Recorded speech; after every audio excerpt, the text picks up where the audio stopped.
Hi boys and girls, it's Mrs. Pecora here, and I am going to read to us our story, I Survived the Hurricane Katrina 2005 by Lauren Tarsis. So the reason why I had you watch the hurricane facts and the hurricane video on actual footage of the hurricane hitting Gulfport, Mississippi is in preparation to read this book. So our book is what's called historical fiction. Hurricane Katrina actually happened. However, the characters in this book are fiction, so they really don't exist. So here we go. Sit back, enjoy, and listen to Mrs. Pecora read I Survived Hurricane Katrina 2005.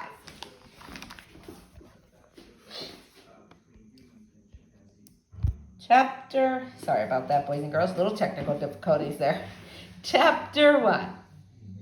Now oops, that went a little too big. So this takes place Saturday, August 29th, 2005, 7 a.m., the Lower Ninth Ward, New Orleans, Louisiana. Hurricane Katrina was ripping apart New Orleans, and 11-year-old Barry Tucker was lost and alone, clinging to an oak tree for dear life. He'd fallen off the roof of his house and been swept away in the floodwater. The raging current had tossed and twisted him, almost tearing him to pieces. He would have drowned, but somehow Barry had grabbed hold of a tree. With every bit of strength in his body, he pulled himself out of the water and wrapped his arms and legs around the trunk. Now he was holding on, with no idea what to do next. Wind howled around him, rain hammered down, and all Barry could see was water, swirling, foaming, rushing water. The water had washed away his whole neighborhood. Pieces of it floated by. In the dirty gray light, Barry saw jagged hunks of wood, shattered glass, a twisted bicycle, a refrigerator, a stuffed penguin, a mattress covered with a pink blanket. He tried hard not to imagine what else was in the water and what had happened to all his neighbors and his mom and dad and little sister Cleo. What if they'd all fallen into the water too? What if... Wait, what was that sound? Was someone calling his name? Dad! Barry screamed. Mom! Cleo! No, it was just the wind shrieking. Even the sky was terrified of the storm. Barry was shaking now. Tears stung his eyes. And then he heard a new sound, a cracking and groaning above the wind and rain. He stared in shock at what was floating in the water. A house, or what was left of it. One side was torn off. It moved through the flood, slowly turning. Its blown-out windows seemed to stare at Barry.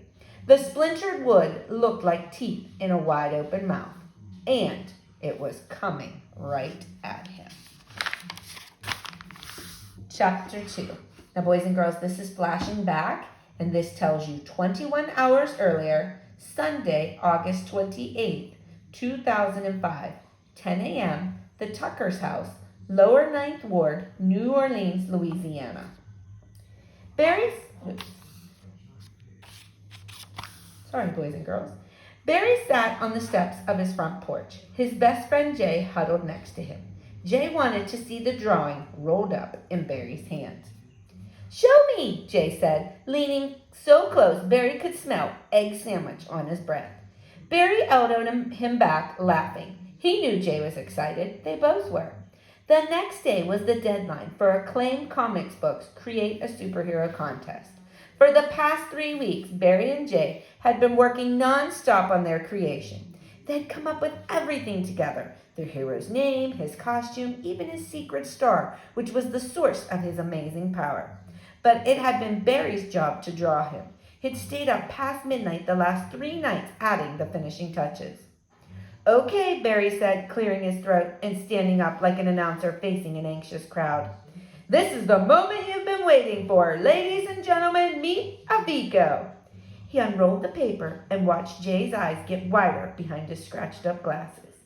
Barry's cheeks heated up. He'd worked hard.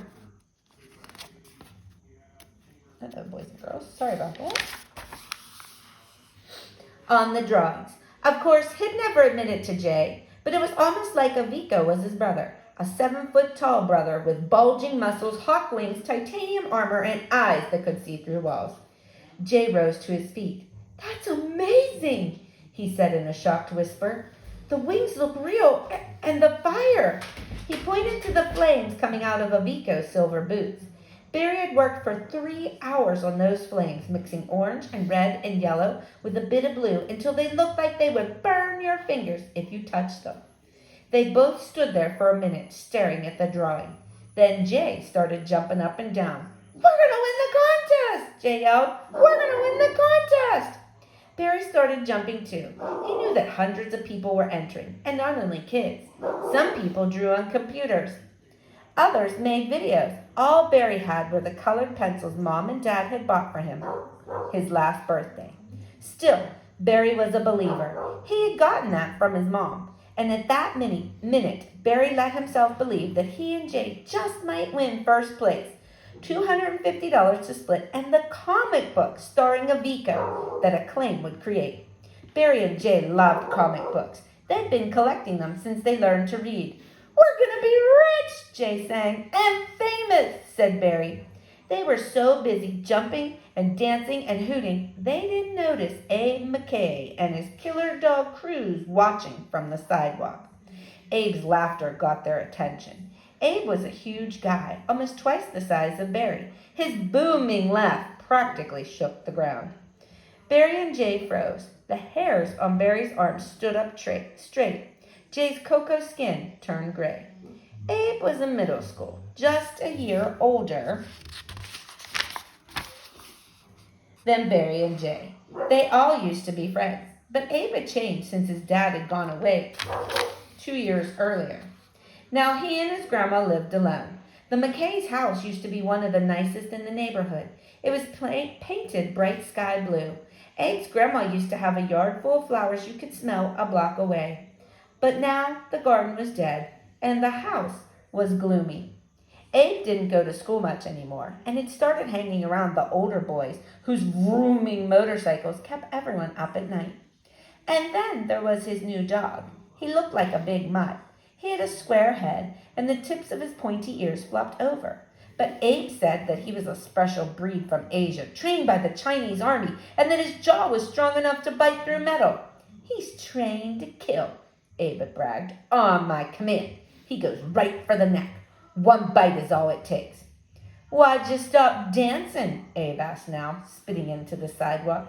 "Cruz loves to dance." He bent down to unhook the dog's leash. "Go!" Abe shouted. "Go get him, Cruz!"